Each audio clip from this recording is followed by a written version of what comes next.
Of all 3 movies coming out this weekend, I was really excited to see all of them, but Brightburn was up there on my list so far this year, and man, was it everything I thought it was going to be, to be honest. When you hear that premise of when Superman came down to Earth and instead of turning good as a kid, he turned bad, that is exactly what this movie is, and I had a lot of fun with it. Now, just like the movie, I'm going to start off with the negatives, and I'm going to go into what I loved about this movie. So to get the negatives right out of the way, I think the first half is definitely the weaker part of the movie, but as soon as you get into the craziness of the second half, and really at the beginning of the second act, the movie really takes off. But the problems really lie in the first 30 to 40 minutes where it's really all set up, and I think they needed more time in this section because it seemed very rushed. It seemed like it was very much, a scene of the family, bonding and whatever, and then there's a creepy scene, there's a scene of the family bonding, and then the kid doing some weird shit, and there's another scene of them bonding, and it just seemed very choppy in how it was edited. There's something off about it, and I didn't get as invested into these characters as I wanted to be. And as the movie goes along, of course, there is a lot of cliched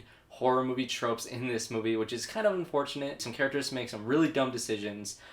There is, of course, a scene that is completely useless of the mother, doing research on the computer, which, why do you put these in a horror movie? Just stop at this point. There's a scene, like a nightmare sequence, which is, there's only one, which is, thank God there's only one nightmare sequence, but I thought it was actually really well done. But it just knocks down all of those horror tropes that we all know is in a horror movie. We all understand that. And also it knocks down every pillar of a Superman movie that you would expect from a Superman origin story. So it knocks down all those pillars. And I do think one mistake that this movie makes is it doesn't trust the audience enough to know the story of Superman. And it kind of, some characters say some lines of dialogue that we all obviously know. I won't spoil what it is, but we all know the story of Superman. But once it gets into that second act, this movie really starts to pick up. Because once it hits that point, before then I was kind of, wishy-washy on the movie. It's like, okay, it seems very choppy, seems very rushed. But things start happening really fast. And I think that's a blessing and a curse. I could have used 10 more minutes of this movie because it is fairly short. It's an 85-minute runtime, I believe, without credits. So it's very quick to getting to the stuff that I want to see. But there's not enough connection with these characters up until that point. But once it does happen, once the movie starts, going, I started to love this movie, and it really saved it for me because this movie is a lot more gory than I thought it was going to be, and it really just, I don't know, it has fun with the Superman being evil, using these powers and these abilities that we all know and love to, a different and unique take that we've never seen before. What this movie also does really well, yes, it does a bunch of horror tropes from a bunch of different movies, but it's kind of a mixture between, at one point, it's a possession movie, at one point it's an alien movie, and kind of like a monster movie, and then at a point it's a serial killer movie, and it does all these different things, and it takes different bits and pieces from all these different types of horror movies and puts it all with a superhero twist that I really loved. And I think the performances are really solid. Elizabeth Banks does a great job playing the mom, and I think the connection between the mother and the son is a lot better because of her performance, and I think she does a great job. David Denman plays the father, and I don't think the connection between the two of them is as strong as I wanted it to be,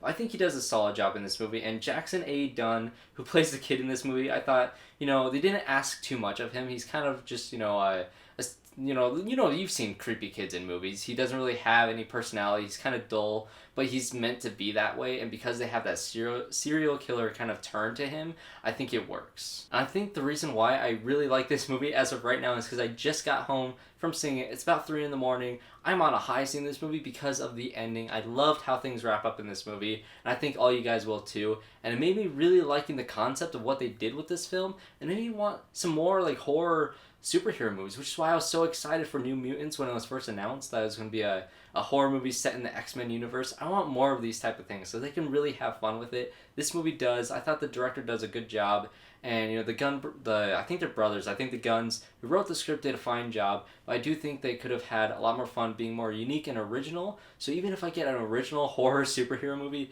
that would be amazing. I want more stuff like this. I'm a fan of horror movies. It's actually probably my favorite genre of all movies, and I love superhero movies, obviously. So mixing the two together, I absolutely loved. And of course, I have to mention James Gunn as a producer. I don't know how involved he was with the making of the script. I imagine he had quite a bit to do, but I'm just happy that a name like James Gunn got this movie made, because who knows how difficult it would have been to make a Superman being bad movie. How do you pitch that in Hollywood, and how do you get that made? You get a name like James Gunn behind it. Check out this movie if you guys like horror movies, and if you like superhero movies, and if you want something different enough from the superhero genre or a little bit different from the horror genre. I think it's a nice blend of the two. So subscribe to the channel and see more reviews just like this one. I have a bunch of Game of Thrones content out right now, so make sure you guys check out the channel for a bunch of those, and I hope to see you all in my next review.